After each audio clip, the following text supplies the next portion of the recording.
In this video, I'm gonna teach you how to use Afterpay on Alibaba. It's a very quick and easy process, so make sure to follow along.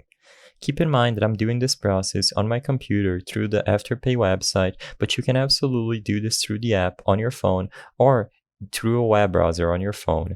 Regardless of which option you pick, all you have to do is set your region. As you can see, my region is set to the United States, and look for Alibaba on the search bar at the top of the screen. As you can see, the official Alibaba store should pop up immediately as the first search result. Make sure you click on the official Alibaba store and you will be redirected to the Alibaba website. In here, you will be able to browse through and buy whatever you want using Afterpay. Remember to be redirected here through the official Afterpay website or app in order to be eligible to use Afterpay.